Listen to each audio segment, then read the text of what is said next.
Assalamualaikum warahmatullahi wabarakatuh. Alhamdulillahirabbil alamin wa bihi nasta'in wa ala umuri dunya waddin. Assalatu wassalamu ala asrofil anbiya'i wal mursalin sayyidina wa maulana Muhammadin wa ala alihi wa sahbihi wa barik wa salim ajmain. Yang saya hormati Bapak dosen Seno Aris MH selaku dosen pengampu mata kuliah Fikih Mawaris. Di sini saya Fathur Rahman dengan NIM 202111151 kelas HES3D ingin menjelaskan mengenai rukun syarat sebab kewarisan. Yang pertama yakni mengenai rukun waris. Rukun waris terdiri dari pertama orang yang mewarisi atau biasa disebut al-mawaris. Al-mawaris di sini adalah orang yang mati secara hakiki maupun hukmi.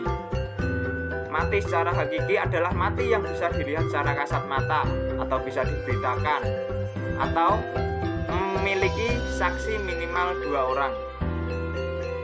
Kemudian mati secara hukmi adalah mati yang tidak kasat mata atau mati berdasarkan putusan qadhi atau putusan pengadilan. Mati dengan hal tersebut dikarenakan ketidaktahuan seseorang matinya seperti apa. Contoh, mati karena hilang kemudian tidak dapat ditemukan, seperti itu. Selanjutnya yang kedua ahli waris atau al-waris. Al-waris adalah orang yang berhak menerima warisan. Yang ketiga, harta warisan atau al-maurus. Harta warisan merupakan harta benda yang dijadikan warisan tersebut. Jadi harta al-maurus itu harta-harta dari orang yang mewarisi yang diberikan kepada ahli waris. Seperti itu. Kemudian selanjutnya syarat waris.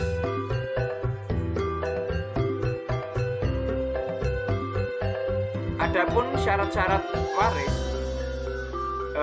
yakni sebagai berikut. Pertama, meninggalnya orang yang mewarisi. Jelas apabila orang yang mewarisi tidak meninggal maka ya tidak dapat diwariskan. Kemudian hidupnya ahli waris. Di sini dipahami ahli waris dari orang yang mewarisi harus hidup, tidak dapat diberikan kepada orang yang mati. Maka ahli waris itu harus seseorang yang masih hidup, tidak dapat diberikan kepada orang yang sama-sama mati. Kemudian yang ketiga, mengetahui sebab menjadi ahli waris. Maksudnya ahli waris mengetahui bahwa dirinya berhak mendapatkan warisan. Ahli waris di sini berhak mendapatkan warisan dari hubungan pernikahan maupun kekerabatan. Kemudian si ahli waris tersebut juga harus mengetahui takaran atau bagian dari warisannya. Selanjutnya yakni sebab mendapatkan harta warisan. Sebab mendapatkan harta warisan yakni terdiri dari unsur pernikahan maupun kekerabatan. Unsur pernikahan sendiri dalam hal ini adalah suami istri dengan syarat pernikahan tersebut harus sah ya, nggak boleh abal-abal.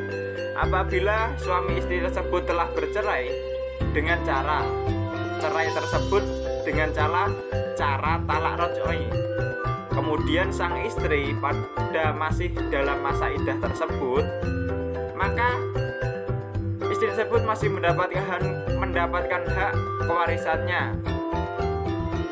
Kemudian apabila talak tersebut merupakan talak bain, maka secara otomatis hak waris istri sudah tidak mendapatkan kewarisan dari mantan suaminya tersebut.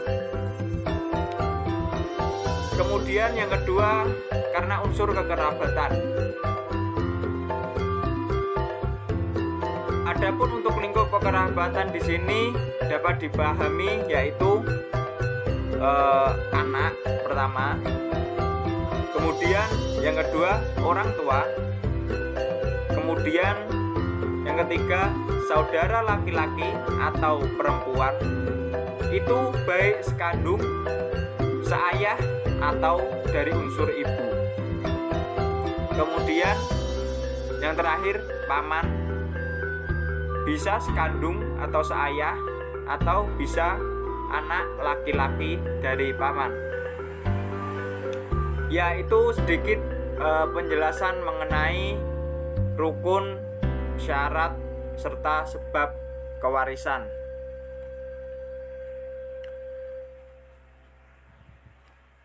Apabila dalam penjelasan saya banyak salah kata, mohon maaf yang sebesar-besarnya. Akhiron wa'afu minkum. Wassalamualaikum warahmatullahi wabarakatuh.